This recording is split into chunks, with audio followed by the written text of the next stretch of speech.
Bonjour à tous, bienvenue pour cette nouvelle édition du Club IMO, le club de l'immobilier, avec notre invité aujourd'hui, c'est Maître Thierry Delessal. Bonjour. Bonjour.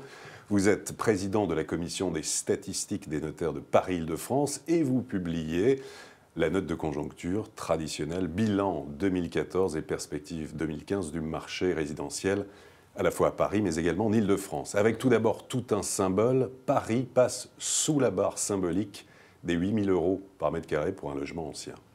Oui, on l'avait annoncé dès le mois de décembre d'ailleurs, que ça devait passer sous la barre des 8 000 en janvier. Enfin, ça a été un mois plus tôt, c'est passé en décembre. Bon, maintenant, cette barre de 8 000, je ne suis pas sûr forcément que tout le monde se dise que ça soit un symbole, parce qu'il y en a pas mal qui aimeraient que ça soit même plutôt 7 000, voire 6 000, comme dans les années 2007-2008. C'était il n'y a pas si longtemps que ça. Donc là, ça a baissé en fait depuis 2-3 ans. Depuis 3 ans, oui. En fait, vous savez que pour ceux qui n'ont pas suivi de très près, l'immobilier à Paris a monté de 40% en 2 ans, 2010-2011. Ça a été vraiment, il y a eu des phénomènes de pierre refuge, de beaucoup d'acquéreurs qui ont fait monter les prix. Et depuis mi-2011, ça baisse, je ne vais pas dire gentiment, mais par rapport à cette hausse de 40% en 2 ans, oui, ça baisse de 2-3% par an. Donc, quand on voit, ça dépend un petit peu des secteurs de l'Île-de-France ou des biens, parce qu'il y a les maisons, il y a les appartements, ce n'est pas toujours les mêmes marchés. Mais là, ça baisse environ de 2-3%, ce qui fait quand même une baisse cumulée hors inflation de 7-8% depuis 3 ans. Alors justement, on l'évoquait, sur Paris, en fonction des secteurs géographiques, des quartiers, des arrondissements, il y a de fortes disparités.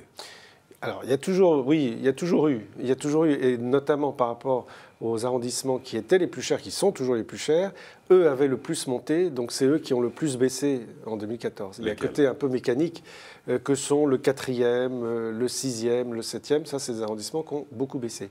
Ce sont curieusement bien défendus le 5e, le 7e et le 9e, qui sont les 3 arrondissements qui sont encore en positif, qui continuent à monter. Quelles ont été les plus belles ventes en matière de prix en 2014 ? Alors, en 2014, les plus belles ventes, il y a eu un appartement un peu étonnant à la Madeleine qui était dans les 32 000 € du mètre. C'est un 5 pièces, un 5 pièces très classique. Ce qui était étonnant, c'est que c'était dans un immeuble des années 60.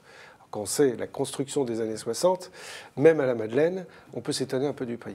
Donc vendu combien ? Dans les 32 000 € du mètre. D'accord. Voilà. Et alors sinon, il y a eu un hôtel particulier aussi dans le 7e, qui était dans les 850 mètres carrés quand même. Un bel hôtel particulier qui s'est vendu 27 millions. Ça fait également 32 000 € du mètre. Vous voyez comme quoi on est à peu près... Quelle est la part des acquéreurs étrangers à Paris ? Alors, les étrangers, dans nos bases, il faut faire attention, parce que dans nos bases, les acquéreurs sont toujours ces 2 nationalités étrangères. Ce qui fait que vous avez tous les résidents, et c'est le gros bataillon en fait, des étrangers, qui sont comptabilisés. L'année dernière, il y a eu une année record des étrangers, de nationalité étrangère, dans toute l'Île-de-France, tous secteurs confondus. Paris, Petite Couronne, Grande Couronne, on est arrivé à une moyenne environ de 9%. Ce qui c'était du jamais vu. Mais dedans, les vrais étrangers non résidents, ça ne représente même pas un quart. Donc pour vous dire qu'il faut un peu relativiser les choses. Il n'empêche que, ben voilà, il faut croire que les personnes de nationalité étrangère croient un peu plus à la pierre.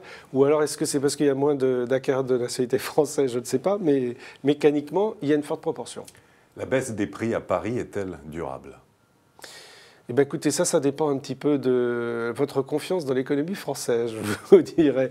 Parce que si on pense que l'économie ne va pas se remuer outre mesure et que ça va continuer un petit peu comme l'année dernière, on va assister au même scénario, avec une baisse des prix. On n'a pas du tout parlé des volumes, mais c'est vrai que derrière, les volumes sont très bas aujourd'hui. Ils ont été un tout petit peu mieux qu'en 2013, mais 2013 était une année vraiment noire.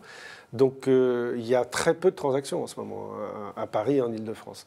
On est à un quart environ des transactions en moins par rapport aux années d'avant la crise. Bon, maintenant, voilà, le scénario, on s'attend une baisse de 2-3% à peu près. En ce moment, il y a une accélération de la baisse, mais on pense que c'est vraiment saisonnier et que les mois là qui vont arriver, le printemps, parce que l'année immobilière c'est maintenant, les prix vont monter. C'est-à-dire en fait que les prix même pourraient baisser comme ça de 2%, 3%, 4%, comme ça de 30% sur les 10 prochaines années ? C'est un scénario envisageable. C'est un scénario où on se dit que c'est pas... il y en a beaucoup qui ont parlé de la bulle. bon, on pense qu'une bulle, il faut qu'elle éclate. Et là, en fait, elle n'éclate pas. Elle se dégonfle doucement. Et ça fait partie des scénarios tout à fait envisageables qu'elle se dégonfle comme ça, doucement. Parce qu'il y a un phénomène qu'on oublie souvent, mais c'est ce besoin de logement en Île-de-France qui est très fort, qui ne va pas en diminuant compte tenu des mises en chantier, comme tout le monde le sait l'année dernière. Ça n'a pas été brillant non plus. Donc ce manque de logement, tant qu'il n'est pas résorbé, crée une pression importante et donc une résistance au prix. Et c'est justement ce besoin de logement que si on croit au scénario, je veux dire, d'une économie française qui repart, là, on peut peut-être se dire que ces acquéreurs qui attendent depuis, parce que c'est un attentisme quand même depuis 2-3 ans, vont arriver sur le marché, peut-être tous en même temps, en disant « Ah, ça y est, les taux vont monter, puisque l'économie repart. Les taux vont monter, c'est le moment d'y aller, ça fait 3 ans qu'on attend, il faut y aller. » Et résultat, une masse d'acquéreurs comme ça sur un marché qui n'est pas très grand va faire remonter les prix. Ça peut être un autre scénario. Et l'évolution à la fois des transactions et des prix en Île-de-France, secteur les maisons et les appartements, comment évolue-t-il? Les transactions en volume, vous voulez dire? Oui. Aujourd'hui, c'est vraiment un marché, c'est assez curieux d'ailleurs, parce que le nombre de vendeurs depuis 3 ans a baissé à peu près en même temps, au même moment et de manière similaire au nombre d'acquéreurs. Ce qui fait qu'il n'y a pas eu forcément de trop gros remous. Et pas pour les mêmes raisons d'ailleurs, ce n'est pas du tout les mêmes raisons. Il y a eu des raisons de fiscalité, il y a eu des raisons de confiance, enfin des réseaux de taux. Donc aujourd'hui, on peut dire que acquéreurs et vendeurs, en fonction aussi du type de bien, parce que vous parliez des maisons, mais à Paris, il faut aussi distinguer entre le studio et le 5 pièces. Ce n'est pas du tout les mêmes marchés. Vous avez des marchés qui sont fluides, le studio, le 2 pièces, étonnamment le 4 pièces, qui est très fluide, alors que le 5 pièces, lui, est complètement bloqué. Alors là, vous avez des grosses négociations en ce moment, et ça va continuer.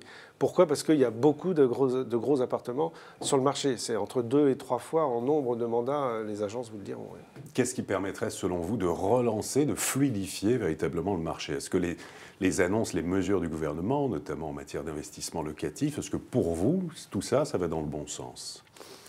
Écoutez, pour relancer la construction, d'après les premiers échos qu'on a des promoteurs, la construction repartirait, c'est-à-dire qu'il y a des contrats d'intégration qui se signent avec le nouveau dispositif fiscal de Mme Pinel. Donc là, il y a entre un tiers, ça dépend des endroits, et la moitié des contrats d'intégration qui sont signés par des investisseurs.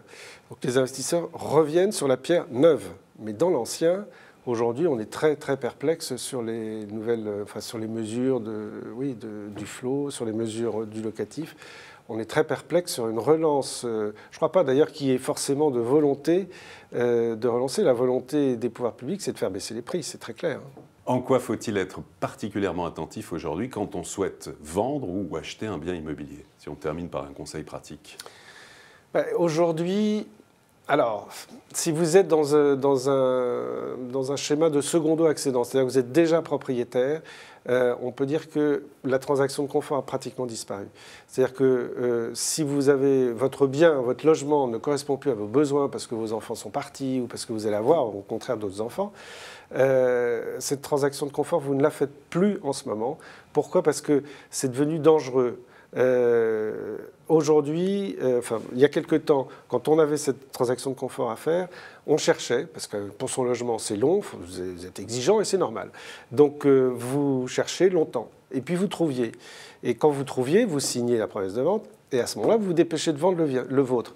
Si le marché est fluide, ce qui n'est pas le cas en ce moment, mais si le marché est fluide, vous arrivez à vendre à peu près bien, et si vous n'avez pas vendu tout à fait au même moment, eh bien, vous faites un prêt-relais, et bon an, mal an, ça ne se passait pas trop mal. Il y avait des prêts-relais de 3 mois, 6 mois.